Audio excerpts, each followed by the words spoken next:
म आफ्नो कपाललाई प्राणभन्दा पनि बढी माया गर्छु, तर आज म यो मेरो प्राण कसैलाई दिँदैछु। मेरो यति बेलाको अवस्थामा आफ्नो कपाल स्याहार्न नसक्ने भएकी थिएँ। सधैँ आमालाई सम्झिँदै लट्टा फुटाउँदै बस्थेँ। आमा हुनुभएको भए पनि त गाली खाएर पनि कपाल कोरिदिनुहुन्थ्यो।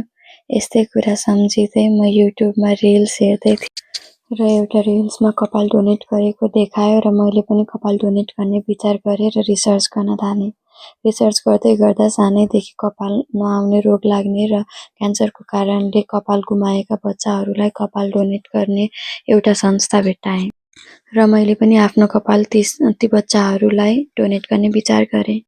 यो सब गरिरहँदा मलाई आफ्नो कपाल काटेको दुःखभन्दा पनि एउटा सानो बच्चीले कपाल पाएर खुसी भएको इमेजिन गरेर मैले आफ्नो कपाल खुसी डोनेट गरेर आएँ। र म खुसी छु कि मेरो यत्रो वर्षदेखि पालेको कपाल खेर गएन र कसैको खुसीको कारण बन्यो भनेर। अरू केही सेवा गर्न नसके पनि यति मात्र भए पनि गर्न पाएकोमा म एकदमै थ्याङ्कफुल छु। कपाल काटिसके पछाडि म एबुलाई देखाउन गएँ र एबु मेरो कपाल हेरेर मक्ख पर्दै हुनुहुन्थ्यो। एबुलाई पहिलेदेखि नै छोटो कपाल एकदमै मनपर्ने।